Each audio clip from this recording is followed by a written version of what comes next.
Hey guys, Austin Maliolo here, the Hand Plan. I want to give you guys a little teaching progression to teach barbell cycling in our classes, and when we have our athletes that are going to be challenged at a lower load relative to their ability, and how do we teach our classes cycling the barbell. This is what separates us from all the other coaches and gyms out there is, yes, we're going to teach the snatch, but then also how do we teach the higher skill pieces of cycling, pausing at the hip, do we do singles? So, a few things here. After the general warm-up, we get into the specific warm-up. Now, what we want to do is talk about cycling. This can be done with the PVC pipe to start for some of our newer athletes, but some of your veteran athletes, you give them a little bit of weight, which also gives you some feedback, but also allows us to work on the actual touch and go. So that's how we can work with the mixed ability athletes there, right? So again, PVC pipe for the newer athletes, the barbell with a little bit of weight for the more intermediary to advanced athletes, or just veteran.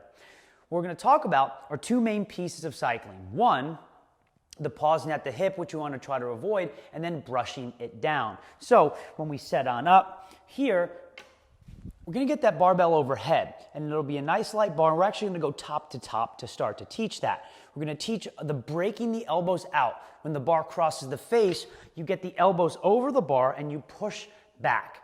Now pausing right here in your classes to get them to make sure they're not too far away from the body, right? So again, overhead, we teach elbows break out. Once the bar passes the face, elbows come over, hips go back. So again, one more time as I change angle for you here, bars overhead, elbows break out, they pass the face, boom. Push the butt back, pausing here. And that's what we'll do for a few repetitions. Teaching the elbow breaking out. Then once you want to go up and over, you get up a little pop up to push back. Now we work on the cycling, which once we break the elbows out, they come up and over, we push the hips back, and continually almost pushing the bar down to the ground. As soon as we touch the ground, we initiate the next repetition. So what that looks like here, overhead, elbows pop. Once we touch the ground, overhead.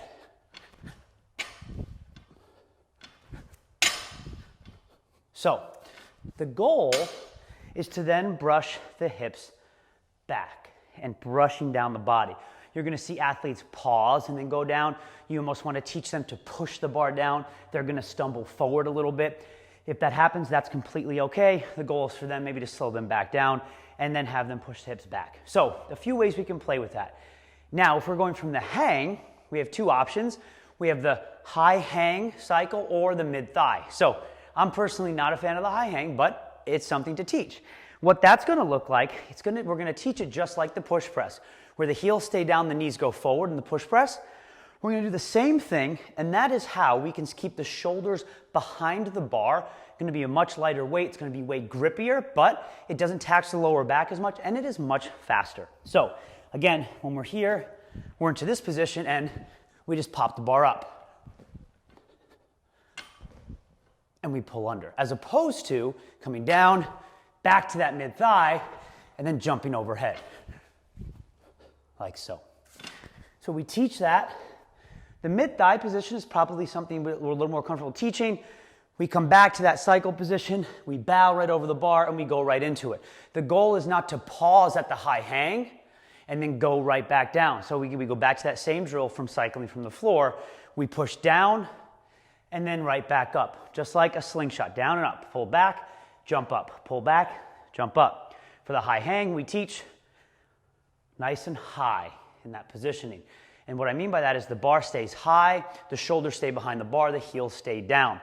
Working on that grip, so think about telling our athletes that when we stay from the high hang, it's going to be much grippier. When we go to the mid-thigh, it's going to be more in the lower back, less on the grip. Higher weight, we're probably going to have to go down towards that mid-thigh.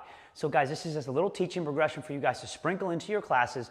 It only has to be 5 minutes or so, but man, it can add a lot of value. So work hard and have fun.